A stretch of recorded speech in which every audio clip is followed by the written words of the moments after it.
Hello and welcome to another video on my YouTube channel. My name is Joris and today I am here with a video about backtesting. I promised to make this video last week when I was sick. I wanted to make it then, but yeah, the flu got in between. And then while I was thinking about this video, I thought, okay, I need to include compound interest calculations as well, because that's all the same thing. In fact, you want to see what in the long term your investment or your savings are going to bring you. And then I need to include compound interest calculations as well. So if we look at the compound interest calculations, you know that a lot of YouTubers, they use these results of those compound interest calculators to convince you to start investing. They will say, hey, save 750 per month and after 30 years you will have a million.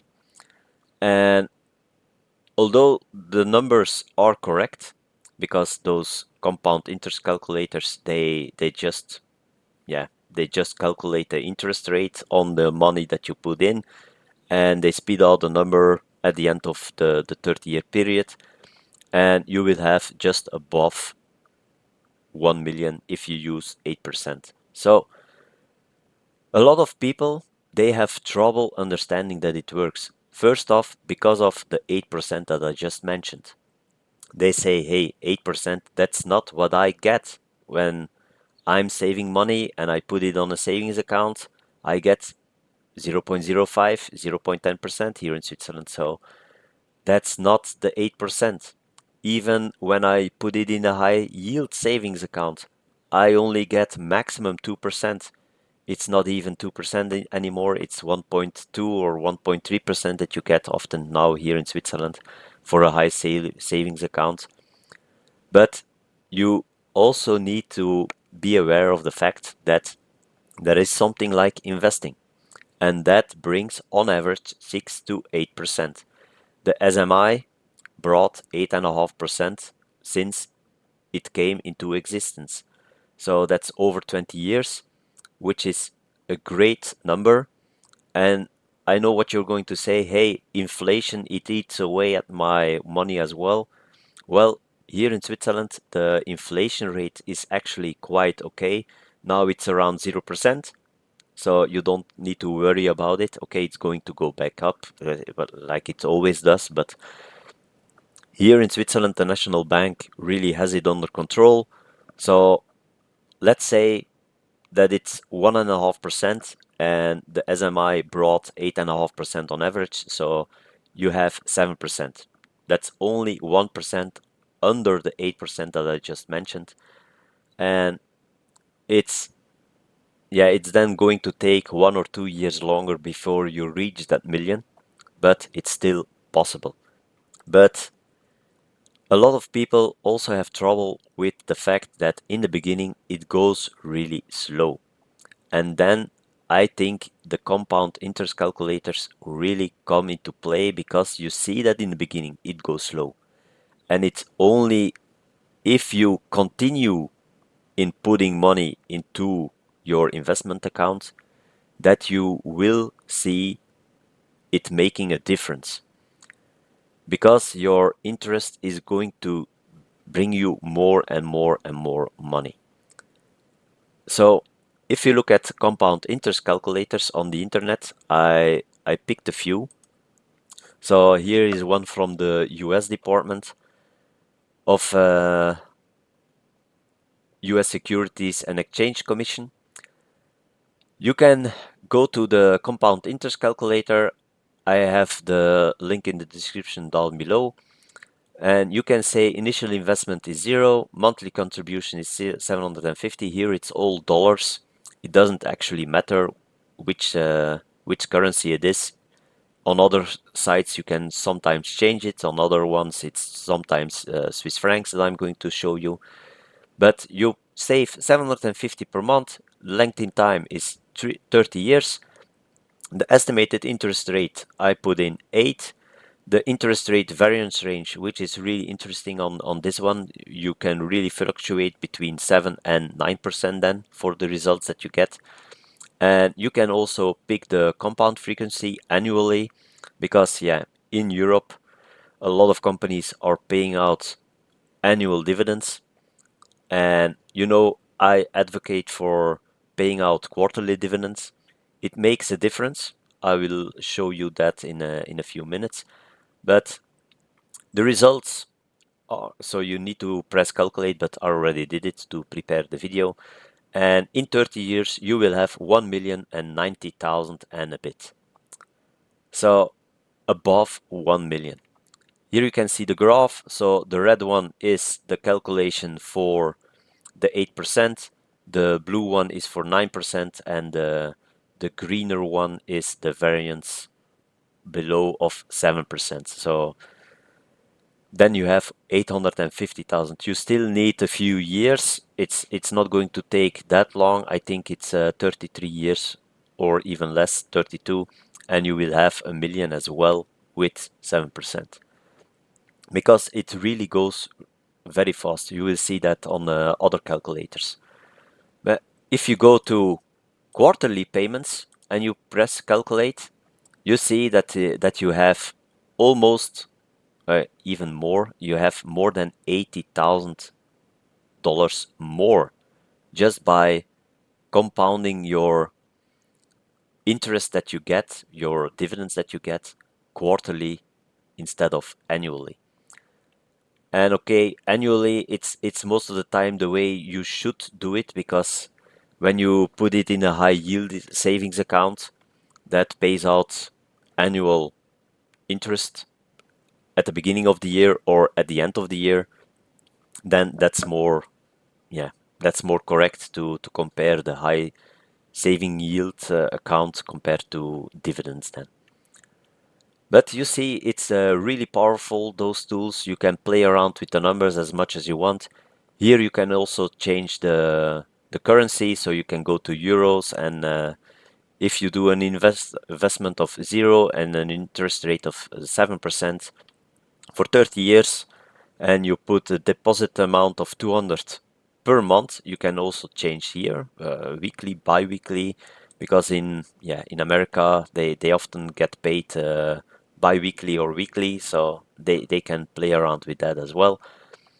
And deposits are made at the beginning or the end of the period. It doesn't really matter. When you put beginning, it's going to be a little bit higher. When you put that in the end, it's going to be a little bit lower. But in the long run, yeah, it's only 1 month difference here. And then you press calculate, and then you get, once again, these results. I already had them. But the thing is, here, when you look at here the results, these are the accrued interests. So after 30 years, your total amount is 233,000, almost 234,000, and you put in total 72,000 euros, and your interests are above 161,000, almost 162,000. So if you look at it like this, it's really the interests that start working for you, and your contributions are actually contributing less. But I'm still saying you should continue to contribute, because you need to look at every 2,400 euros from the yearly deposit total that you do as a separate start of your saving or investing account. You can't say that those 2,400 euros from the first year are different from the 2,400 euros that you put in the last year. It's going to do the same thing, but it's just starting its 30-year period. So don't stop investing, even though your interests seem to contribute more than your own contribution. You just have to keep going. Here you have the one from Moneyland. So if you put in 100,000 in beginning and then you start contributing 150 per month, so here you don't have currencies, but then the result is in Swiss francs, then you will have accrued about 937,701.85 Swiss francs. So that's because you already had 100,000 in the beginning of your saving period or your investing period. And that gaining 7% every year, that makes that you almost have the 1 million. Put in 7.5, enter, and you have over 1 million saved. You can go to this one as well, the compound interest calculator for Money Smart. When you say initial deposit 0, regular deposit 500, deposit frequency monthly, compound frequency, you can change that monthly or annually. I think they should have here quarterly as well. Here you can put the number of years. So the years, it disappears when you put here 40, for example. You can only put that and then you enter and it recalculates things. And here you can see the amount that you saved is in dark blue and what your interests are contributing to the total amount of money is in light blue. And you see that just like in one of the previous ones of this one here, you can see that your interest rates are actually bringing more and more and more of the gains of your investment portfolio or your savings portfolio. Here you have the same for the Get Smarter About Money website. You can have the initial investment. You can change here by weekly, bi-weekly, monthly, quarterly, yearly. Here you can also say quarterly or monthly, semi-annually, time horizons in years or in months. And the years to grow, I put here 30 and then you can see here the results. So no real graph here, although you can see it here. You have the numbers here as well, and it's per month that you see here the result of the money that you are getting on your savings account or investment account. Once again, the dark blue is what you actually invested yourself, and this is what you gained because of the interest rate. Then you have here the compound interest calculator from True Wealth, and that's a Swiss site. So here you have everything in Swiss francs. You can play around with the starting capital. So you go up to 7 million really fast. It's incredible. So this is really about true wealth. People that have a lot of money can really enjoy themselves here. You have the yearly return of an equity portfolio, mixed portfolio, fixed deposit. So here it's really more like what I said on my first slide, where I'm talking about the fact that you have a savings account, that you have high yield accounts, a mixed portfolio. Okay, there you have bonds that bring down the percentage a bit more, but it's more certain that you get the 3% compared to the equity portfolio that will fluctuate more. On average, it's 5 or 6%, but then it goes around. You can pick your percentage yourself and then here play around with that and you have a nice depiction. And then the last one, the compound interest calculator of nerdwallet.com. That's again one in dollars, but it doesn't really matter. So for 30 years at 7%, and you grow it monthly with 150 contribution every month, then you get these results. Once again, more or less comparable to the one that I put here, but I already changed the number to 7%. So when I put it like this, here you have 937 and here you have 994. Where comes the difference from? I think it's because of the compound frequency. So when I change that to annually, we have more or less the same result. So you see that it is more or less all the time correct. And you can play around with them. I have the links in the description down below. So have fun with it and enjoy calculating how much you need to save in order to reach your goal. And you can say, okay, just use Excel. So you can make it yourself. It's not that hard. You can calculate it per year, per month, or per day, even if you're really a nerd like me. But I'm not going to give you my file with the calculations per day. That's going to take us way too long. But you can make it as complicated as you want. And I made one foreseeing the increase in dividends by compounding. And I also see the increase in dividend yield, even on cost over time. So you can see that one here. So I have my initial investment, 77,000. So that was a little while ago when we had 77,000 in our ETF portfolio. Yearly investing amount is 10,800. That's 12 times 900 Swiss francs. The reinvested dividends, that's just at one. When I put in zero, it doesn't reinvest the dividends. Then the stock price, it's 30. So we start at 30, and then the yearly stock price appreciation is 4%, and the dividend is 1.2.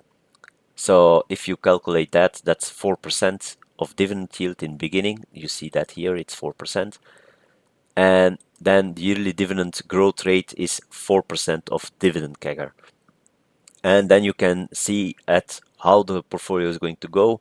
And after 25 years, we will have a dividend yield on reinvested money of about 6.26% and a dividend yield of 3.73% of our overall portfolio. And the yield on cost of the starting money is already 10.30%. So I know it's a lot of things that you see here on the graph. I'm not going to go too much into details, but you can see that the total amount in our portfolio is going up. After 30 years, we are at 1,535,683.01 Swiss francs. So hopefully we get there. And in dividends, we will be earning 41,836.94 Swiss francs. My Excel sheet, I already showed it to you, so it's not that great. It's for me, it serves my purpose, and I like playing around with it. And one day I will use it in another video ID that I have, so we will see. And then backtesting, because I started this video idea with the idea to let you see a lot of sites where you can do backtesting, and it deals with the fact that people want to see what that on average for investing actually means when they start to invest. And even though that backtesting is about the past, it can help you cope with fluctuations of your portfolio's worth in the future. You start then in 2010 with investing, or in 2002, and you're building up your portfolio, and then 2008 comes along, or 2019, 2020 comes along with COVID-19 or the banking crisis in 2008. And then you really have already a certain amount of money in the stock market. And when the stock market then tanks 35%, you will see it happening to your portfolio when you do the backtesting. And when you see the line, when you do the backtesting, you need to control whether or not you will be able to cope with the fact that you will lose a lot of money on paper on that moment of time. And backtesting can put you through that test, but a lot of people don't go over the line like that. They just look at the line and they see the end result and it's up and it's really good. No, you really should check if you can cope with the fact that your portfolio that is worth 600,000 goes back down to 350, 400,000 Swiss francs on the moment that you are contributing still monthly 900 Swiss francs to it.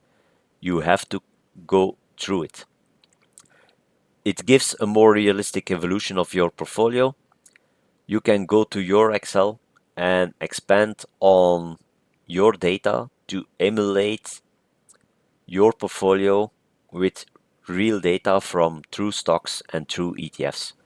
So you can get data from true stocks and ETFs and then put that on a separate sheet, and then instead of calculating the theoretical value of your stock, you can go back to the actual numbers of a true stock and take the number from that stock and calculate with that. You can even take a bad company that went down over the years and then started recovering.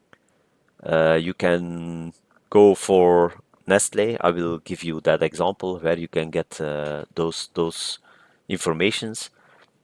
So Nestle is going down for already a few years right now. Sometimes it goes up a bit in the past few months, but now with the problems with arachidonic acid, they in their baby feed formulations, they are going down back again, and you can use those data to emulate your portfolio.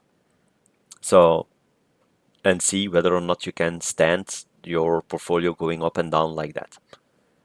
So let's go to some backtesting sites. I'm not going to go into them a lot, but you know, for example, here in just ETF, SEGPX, and I type it here, GPX, the iShares Stocks Global Dividend 100 usage ETF, where my wife and I started investing in 2016. Here you can already see the graph, and you can see that with the COVID pandemic, it went down from 180% to 100%. So it lost a lot of value. If you can't stand that, don't invest in it. It took then, it's from here to here, that's almost 4 years before it actually began to climb higher. And for the past 2 years, it's performed really well, just like in actually in the beginning period of this fund.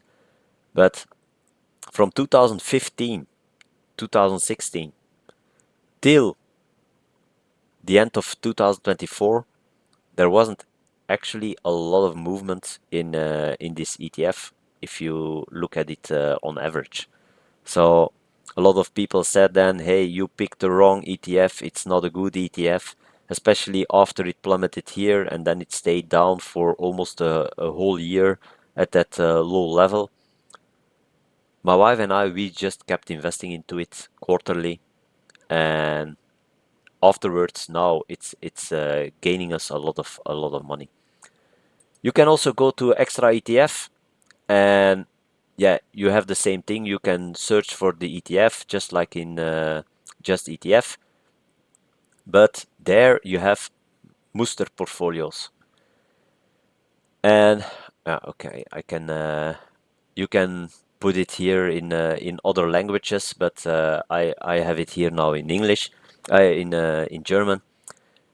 And here you can see what it did for the past 5 years, for the past 2 years, a normal ETF portfolio with world ETFs. So you can check them all out. It's just a way of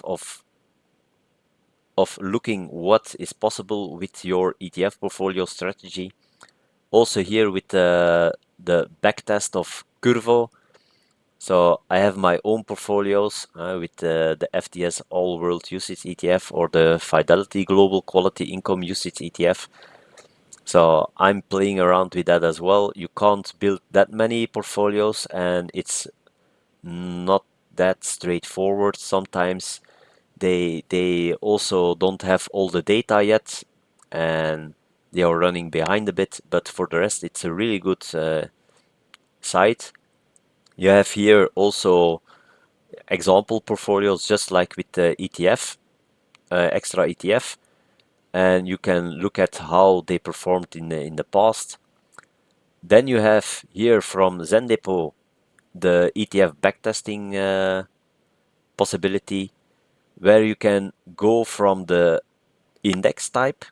So you just select one of the index types that they have here. For example, the MSCI Europe. I will take that one, and I will say, okay, jetzt berechnen. That's calculated now, and this will let you see how your money is evolving over the time. So you see here with the COVID pandemic, it goes a bit down in 2018, and then in the COVID pandemic, it went down in April a lot, but at the end of 2020, you were again a little bit higher up than at the end of 2019.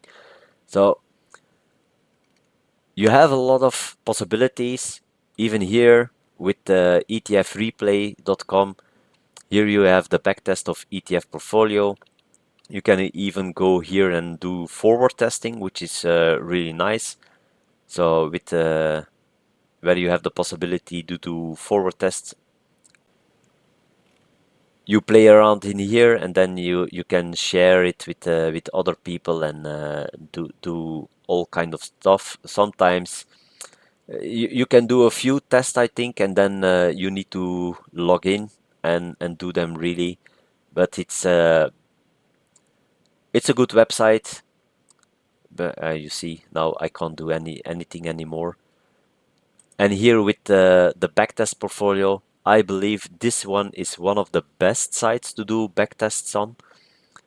The only thing that is really annoying is, okay, you put in the start from 1972. They have ETFs that start from or information that starts from 1972 on. But with some ETFs that started then later, even when they started in 2022, you give here 2018 and you start selecting your ETF. So I will do SDGPEX.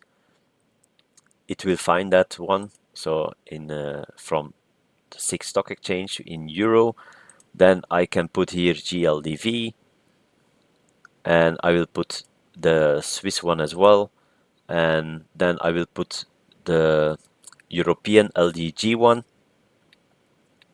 the Swiss one. You can say here 100%, portfolio 2 100%, and then portfolio 3 100%. So it's on with tickers. So I put in the tickers. You say here the whole period, but because LDG, I think this one is the youngest one, it will start from the youngest one. And if you pick then one that is only 1 year old, you will only see the evolution during the 1 year period of the youngest one that came into existence. So initial capital, okay, $1,000, that's okay. Additional capital, I will say contribute fixed amount. Contribution amount, I will say 900 per month, inflation adjusted. I will say no. Contribution frequency is monthly, and rebalancing frequency, because it's here 100 100 100, I will say no.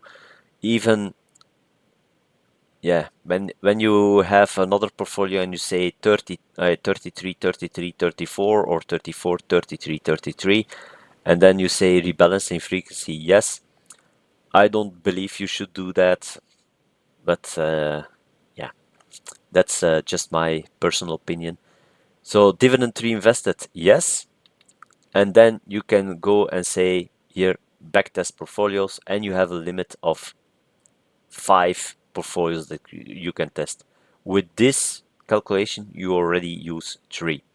So, and you can add more tickers. You already can add here 10 tickers for making your portfolio. My wife and I, we have 7 tickers in total. And I use this one to calculate the dividends. So backtest portfolio, and here you can see the results. It's performance summary, initial balance 10,000, final balance 43,000. Then the other one is 38,000, and LDG, the pure European one, is 46,000. You see the compounded that's not completely correct. The compounded annual growth rate, so 97.95, standard deviation 11, 30, and 12. Best year 112, it's 12.16. Worst year is 6.64, and the max drawdown is minus 0.55%. And the Sharpe ratio, that's also a video that I need to make one time. What does it mean to when you see Sharpe ratio? Also the Sortino ratio. I will make one video about that in the future. Here you can see the worth of the portfolio, and yeah, the lines here, they are really not that correct anymore. It used to be way better. But you see, because the one LDG is actually a really young one, it only starts in 2023. So yeah, it's it's a bit annoying when you pick then an ETF that is really young. So check that first and then make your portfolio backtests. And the annual returns is here. They used to also give the dividends, but they changed that a while back, already more than 2 or 3 years back. They deleted the fact about the dividends, and I really dislike it that they did that, because I want to see how much dividend I'm going to receive, and yeah, it's not there anymore. So that's really a pity, and that's why I also say, okay, you can and go at Yahoo Finance and calculate everything for yourself.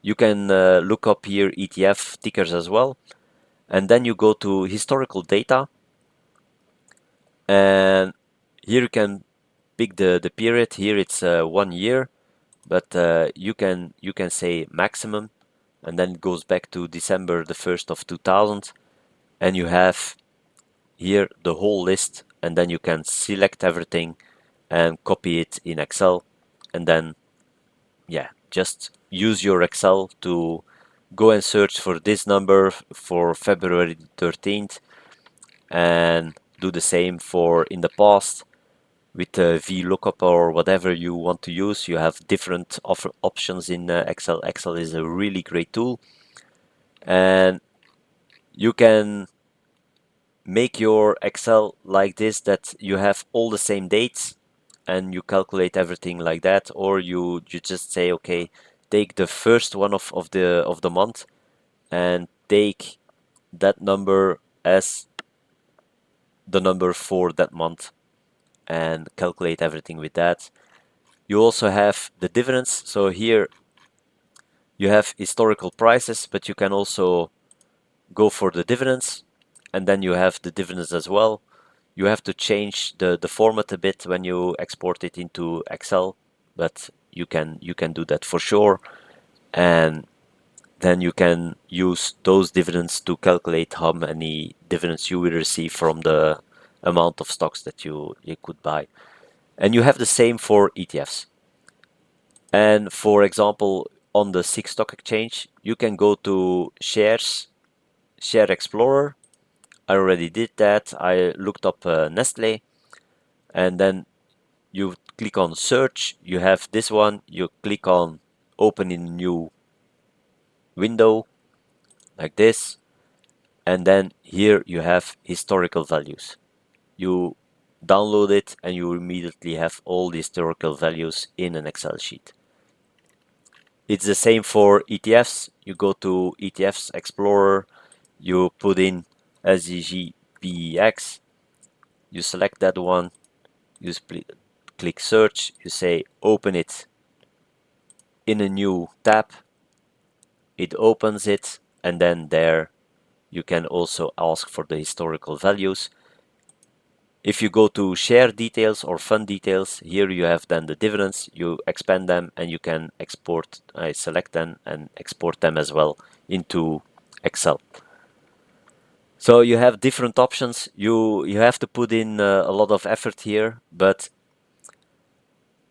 yeah, this one, it was the best option to do the backtests. The only thing is that it's really annoying when you don't know which ETF has what age. So that's a bit of a pity, and they also removed the fact that you could see the dividend. Maybe it's still there when you make when you register for the site, that it's still there an option, but I'm not a person that registers on such site. Even here on the ETF replay, it's also a really good site. I used it a lot back in the days, but now, yeah, I can't do anything to show to you. Here, this one is really simple. You also have the possibility to make an ETF portfolio and say, okay, I want MSCI World for 70% and emerging markets for 30%. So it's not truly an ETF, but it's always the index. But then at least the index is most of the time around longer than the ETFs. So you get longer results there. So I really like Zen Depot and I really like the value investing one, but it used to be better. And this one is also really nice. So when you look at the results here, you get a better results of how your portfolio is evolving, and you see also how much it's going to bring, and you get all these ratios here. You get already an explanation of what the Sharpe ratio actually is, and then you get your annual returns, and yeah, it's a nice graph. Okay, here the drawdown because of inflation, that's with the inflation of Belgium, and in Belgium here the inflation rate was really high, and yeah, it gives a lot of information. Unfortunately, you don't get your your dividend return, so that's a bit of a pity, but here it's total return, so at least you get that. So once again, the links are in the description down below. And in conclusion, compound investing calculators, they are nice to let people see what is possible. Backtesting lets people see that their portfolio will fluctuate a lot, and yeah, you need to be able to withstand that, and also need to realize that in the beginning your portfolio isn't going to rise from 10,000 to 1 million in one go. So it goes slowly. You have to give compounding the time to work its magic. And in the end, backtesting, compound investing calculators, they are all just calculations. They are no guarantee for the future. So you have to be aware of that. It's only numbers that give you an impression of what is possible, not what is actually going to be the truth. And the most important thing is, if you don't start budgeting, if you don't start saving, because you need an emergency fund before you start investing or during you are investing, you know my vision there, and you don't start investing, you won't get anything. So first thing is start budgeting, then start saving, and then start investing. And stick to your plan. So make a plan and stick to it. And then know that as your portfolio gets bigger, the fluctuations will get bigger as well. So you will need to have the nerves to withstand the fact that your portfolio can fluctuate every day. with an amount that is bigger than your monthly contribution. That's the case now for my wife and I. The stock market now is really crazy. One day it goes down with 1%, the next day it's up with 1.5%. With stocks, it's even worse. Yesterday, um, yeah, some stocks were down 10%. The day before, they were up with 10%. It's incredible right now on the stock market. So you need to be able to withstand that. And even though your monthly contributions hardly seem to move the needle when you are later down the line, so when you're already 15 years in your journey and you are still contributing 900 Swiss francs to your portfolio of 300,000, that moves with 1% every day. So that's 3,000 Swiss francs every day that goes up and down. And you come then with 900 Swiss francs at the end of the month to contribute to your portfolio. You don't have to look at it as a thing that hardly moves the needle. You have to look at it as the 900 Swiss francs starting its own journey in your compounding journey. Your first 900 Swiss francs was actually not different from the 900 francs that you are contributing 16 years down the line. You have to keep that in your head. You can even look at it like this. If you start a new portfolio with those 900 Swiss francs and you start contributing to the new portfolio those 900 Swiss francs, is that worth it? Yes, because you also did it 16 years before. So it's just a different way of looking at things. And with that being said, thank you for watching to this one. Please subscribe to my YouTube channel, hit that like button as well. It helps out my channel enormously. And thank you for watching to this one, and see you on the next one on my YouTube channel. Bye.